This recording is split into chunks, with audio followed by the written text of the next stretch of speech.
Hello and welcome to this week's look at action and stunts on film and television. How are you? I sincerely hope you're keeping dry this summer in the spectacular weather that we're having here in the UK. So you've probably got a chance to spend some time indoors, I would have thought. And it wasn't like that in the summer of 1989. Because there was a whole heap going on that you wanted to go and see at the cinema.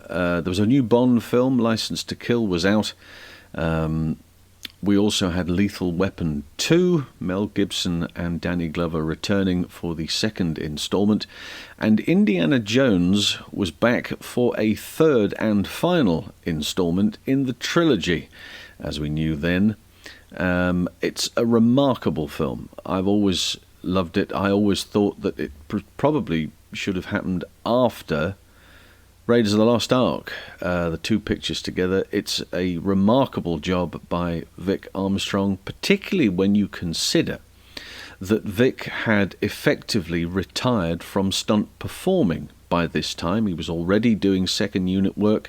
He was already stunt coordinating on a number of pictures and had been asked to come back, and that in itself gives a performer pause, because you think, well, I've got into the coordinating thing and the action unit directing, and that's pretty good, and I get up in the morning and I don't have that much pain anymore. There's a physical thing involved in the whole process, but it's an Indiana Jones picture, and who else would be the first choice to double Harrison back then? So Vic got himself back in shape. He was in fairly decent nick anyway, let's be perfectly honest about it, but he got himself back into top condition to go and do the doubling, and he's done a remarkable job here. The action sequences are fantastic. Yes, he's the overall coordinator on the picture. There is a sequence, the motorcycle chase is in fact coordinated by Stephen Lambert, because it was filmed in and around the Skywalker Ranch, as you will see in the footage. And I also think that Stephen was partly responsible for co-writing the sequence, if I'm not mistaken. Some of the gags that were popped in were his idea, and they worked in conjunction with the motorcycle guys. I've also had the privilege of being inches away from the motorbike and sidecar, which was designed by Dave Bickers, the Bickers organisation. And when I went to visit Paul a couple of years ago, Paul Bickers, well, it was there. There's a museum set up in conjunction with all the work that his father had done and he's done on pictures, but particularly his father. It's a motorcycle museum. And there it is. It is there in all its glory, created from scratch, because the motorcycles needed to do things that standard military motorcycles may not have been able to do back then. It is a joy from start to finish. I've coupled together some of the best bits, copyright prevailing, of course, because some of the sequences I'm not allowed to use. And here it comes. So, the third Indiana Jones movie. And it starts with Steve Lambert, who is doubling our hero, River Phoenix. The throwbacks here to the silent era and the Buster Keaton pictures and stuff like that. That's what they were trying to create with this particular sequence, particularly this swinging around. All got to be worked out and timed perfectly. And as you see there, Vic up on the roof with Stephen working all of this out. Indy finds himself in a bit of a situation here and falls through the skylight like that, and there is Stephen doing the doubling. And then has the awful insight that he is not alone in there. The two of them together. Some great photographs here. And manages to save the icon, and then Vince Dedrick Sr.'s up there with the hat and the moustache, and there's another picture of him and Stephen together. Throw me the whip, kid. Up he comes, just as the... Whoa, that's bit too close for comfort. So, nice little team up here. You've got Jeff Ahoka, Vince Dedrick Sr., and Freddie Heiss. Snake pops out, and then it'll be the chase to the end, which luckily falls in line in the magic section of the train. Jumps into the Poiple box and disappears out of sight. Just like that. Leaving Fedora to end with, why you... And there he is, running off into the distance. The second section that we want to look at here is the Venice section. Here, Vic and Wendy have to duck underneath the tomb. It's a lot of fire there. And then, of course, go between them, don't go between them. Now, an interesting thing happens here, because this is all filmed at Tilbury Docks. So the chasing boat is manned, and you'll see at the top here, so the Indy gets out. Here, you've got Billy Horrigan and Jim Dowdle, and then Jim Dowdle was due, now he's replaced there, I think that's Tom Lucy, and he was replaced because during this particular sequence, that explosion sequence, there was, look, he's supposed to be diving out or being propelled out using an air ram into the water, but we never got to see that in the final picture. So there was obviously a change of direction there, but I love the fact that it's very clearly Tilbury Docks if you've ever been there. Not remotely Venice, but it works in the sequence, you know. Another stuntman, Narinder Dudwar, is in the boat with Kasim. And then this then is the section which was then filmed back at Elstree at the backlot. And they've managed to elongate the boat. Vic and Wendy doing the long shots. Dickie Beer is doubling Kasim here. And then, of course, they've got this contraption. This lovely miss. Look, misses there, then reacts. There he goes. So the boat made extra long so it can take a bit longer to be chewed up by the propellers. And then Wendy comes in to save the day. Fire, fire, and more fire. And there's a lot of fire in this. So on the set, I think this is June 19th, 1988, if I'm not mistaken. Harrison Ford doing it with Rocky Taylor. He's doubling Sean Connery for a majority of this particular sequence of the fire. Hits the thing with his knee. The whole thing spins around. Goes all the way around the other side, leaving Chris Webb there, the radio operator, and leaving Henry to make a claim. Our situation has not improved. How right he was. Again, they flick it with his knee, goes back around, and it stops. And there's just a moment. Nicola Short has a look and says, they smile. And then she lets go. Oh my goodness. And then everybody's aware of what's going on. And to get back around, she sends out, on the left there is Paul Heisman. He's in this quite a bit.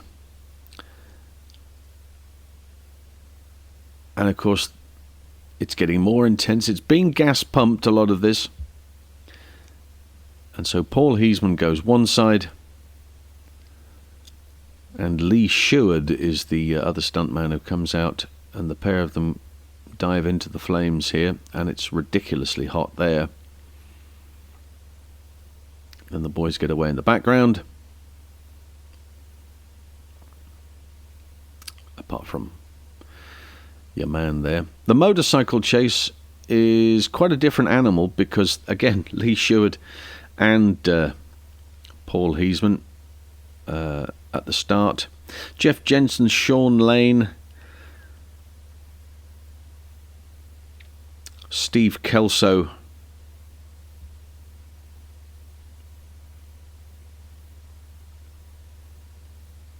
And John Hately are the stunt performers. Roy Clark and Paul Lane are doubling Indy here because it's filmed on the Skywalker Ranch, or the road leading up to the Skywalker Ranch. This is Jeff Jensen. All the motorcycles have been designed to look like period vehicles. The motorbike and sidecar is designed by Bickers and is in fact in their factory. And that's Steve Lambert again, so he's not only the double for young Indy at the start, but he's the stunt coordinator for this particular sequence and partly responsible for writing some of it, I believe. Ivanhoe moment here, look, down the tilt, whack, out he goes. Then Sean and Steve come in, the bike flips, and these boys go right over the top. Look at that, fantastic. One to go, which is Mr. Hately.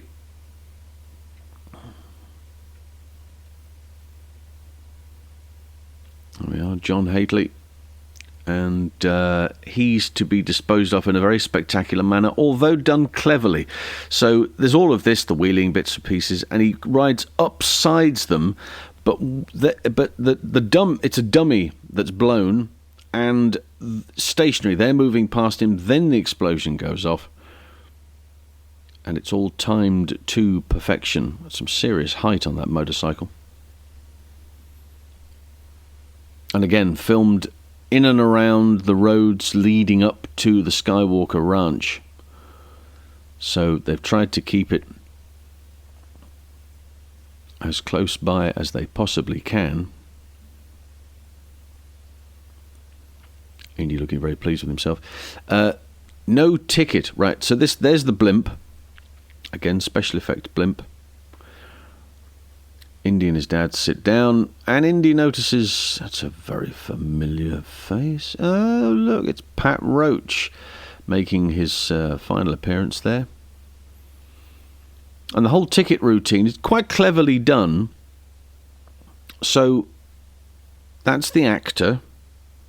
Seen him in a number of productions. Harrison Ford then comes up behind as the ticket inspector. He turns, the expression drops on his face when he realises who it is, and then it changes. Then it's Gabe Connolly.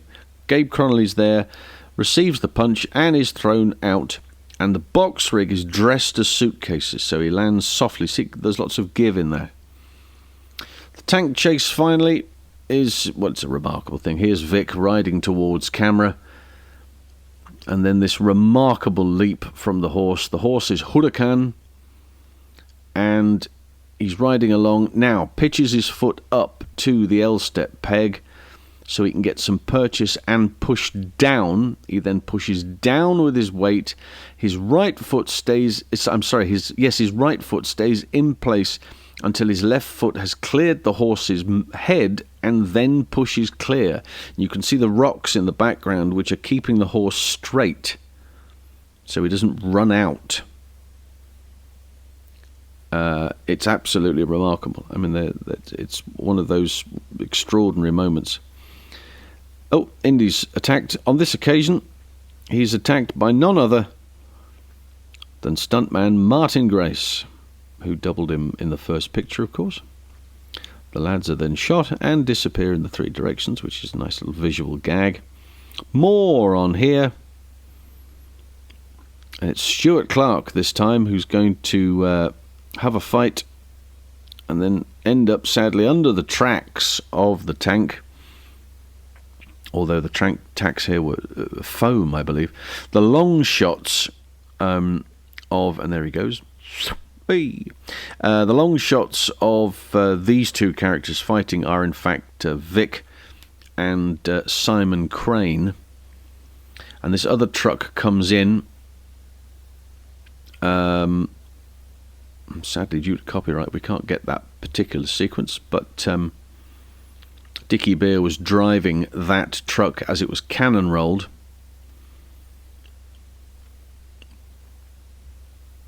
And that's Nick Gillard. Nick Gillard went on to be stunt coordinator on the 3 prequels for Star Wars. Gets knocked over there by the periscope. And then Sean Connery gets himself a fight with Tipping, who is the other guy inside the tank.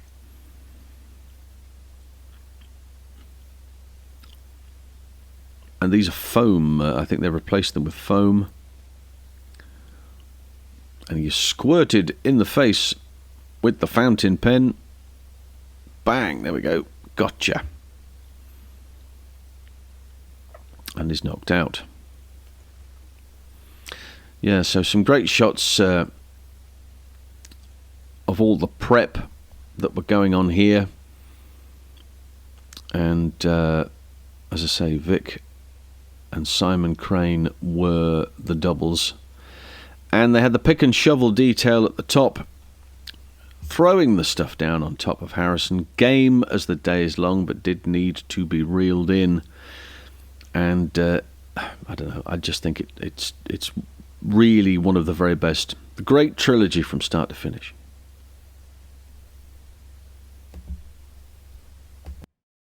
And what a picture it is. There's huge amounts of stuff going on there. It's great to see when you look up close at some of the doubling work. It's very, very clever. Very clever indeed. Great use of doubles. The whole sequence with Jim Dowdle is still fascinating. And what's also interesting is that I remember seeing a shot of the body coming out between the ships. And it was also initially credited to stuntman sadly no longer with us, Rod Woodruff. And there is a possibility, of course, that it was rehearsed by him and then performed by Jim. That's a consideration. It's not out of the bounds of possibility that, you know, it was tested, and it looks very much as though there's an air ram involved firing Jim into the water, and so he is there in the chase boat, and then when that then boat gets spat out the other side, he's no longer in it. He's been replaced. It looks like Tom Lucy. It might not be, right? I'm not saying it is, but just based on because he's not credited on the picture. There's a lot of folk in that movie that maybe aren't credited in the picture, but I've plumped for Tom Lucy. So if it is Tom, fine. If it's not, well, okay. But it's a good costume, you know, the fez, the whole Tommy Cooper look, and the special beards they've had put on, and the moustaches and stuff, and the colouring, and so it's all done very cleverly, and it's a blink of an eye moment. And it's only when you re-look at it the way that I look at things these days, over and over again in slow-mo, and you just go, hang on a minute, that's not him, that's so-and-so. There's also a sequence in the picture which wasn't, which didn't make the final edit. Graham Crowther is the Zeppelin either crew member or pilot, I forget which, and there was a fairly longer chase sequence in and around the Zeppelin with Pat Roach, and that was all taken out of the picture as well. That didn't make the final edit either, but it's good to see Pat in there. I hope you've enjoyed that. It's that we've now covered all three of the Indiana Jones pictures, and I keep saying all three. I know there are two more, and if you haven't seen Dial of Destiny yet, go and see it. It's terrific fun. It really is. It's great fun. It's very, very well done. It's a good story. It's action-packed, and it kind of works. You have to take a whole bunch of bits and pieces with a pinch of salt when you're referring to movies of this nature, but it's great fun to watch. So if you haven't seen it on the big screen, go and see it. And who knows, in years to come, we may even do Crystal Skull. Anyway, we'll cross that bridge possibly when we get to it. But for you Jones fans out there, and I hope you've enjoyed that. And we will do it all again next week with another movie. And until then, it is bye for now.